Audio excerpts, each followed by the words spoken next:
Le roi du lac. Il était une fois un samouraï qui s'appelait Ito. Il était brave et fort, mais il se trouvait toujours du côté des perdants. Les gens de sa ville commençaient à penser qu'il portait malheur. Personne ne voulait l'engager et il devient de plus en plus pauvre. Je vais aller dans une autre ville où personne ne me connaît, se dit Ito.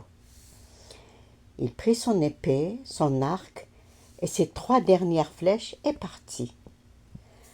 Après plusieurs jours de marche, il arriva au bord d'une rivière. Il vit un pont très étroit et décida de le traverser. Mais il s'arrêta surpris. Un énorme serpent qui semblait endormi lui bloquait le passage. Des volutes de fumée rouge s'élevaient de ses narines. « Cette bête ne m'arrêtera pas, » dit bravement Ito, et il marcha sur le serpent. Mais avant qu'il ne soit arrivé de l'autre côté du pont, il entendit une voix l'appeler. « Hé, toi, samouraï !» Ito se tourna. Le serpent avait disparu. À sa place se tenait un homme noble qui le salua poliment.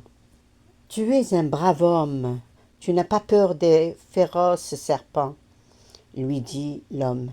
« Je cherche un samouraï pour me servir. Chaque fois que quelqu'un vient, je me transforme en serpent.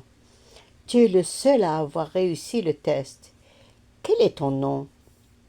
« Ito, répondit le guerrier, à qui ai-je l'honneur de parler ?»« Je suis le roi du lac, répondit l'homme. Ito demeura stupéfait. Le roi lui sourit et lui expliqua qu'une grande ville s'érigeait sous l'eau, protégée par un plafond en cristal. Soudain son visage s'assombrit. Mes sujets y vivaient heureux jusqu'à l'arrivée d'un dragon. Maintenant nous vivons dans la peur, car toutes les 2 nuits, le dragon plonge de ce pont et passe magiquement à travers le plafond en cristal. Avant longtemps, il aura dévoré tous mes sujets.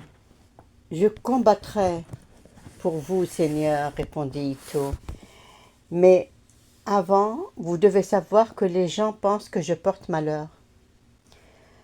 Je crois ce que je vois et non ce que j'entends, répliqua le roi.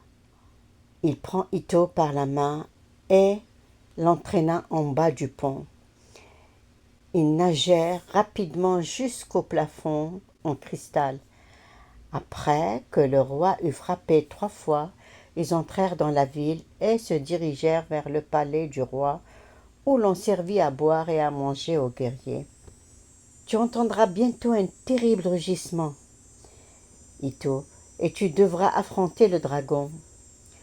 Je me tiendrai prêt avec mon épée, mon arc et mes 3 flèches, répondit le guerrier. Seulement 3 ?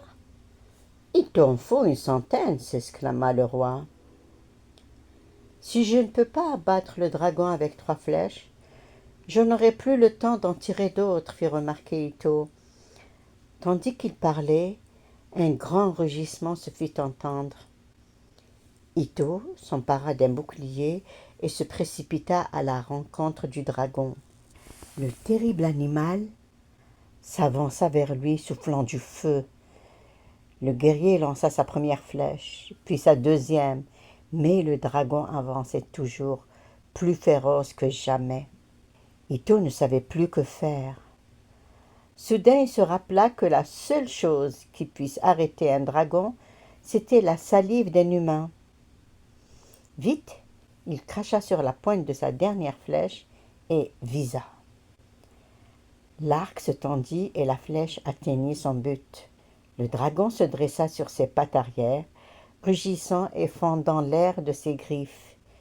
Puis, il s'affaissa en faisant trembler le sol comme s'il s'agissait d'un tremblement de terre. Le roi et ses sujets se précipitèrent pour remercier Ito. « Brave samouraï, la chance est avec toi. À partir de maintenant, tu deviens notre guerrier officiel. » Ainsi, Ito trouva une nouvelle maison et finalement il eut de la chance.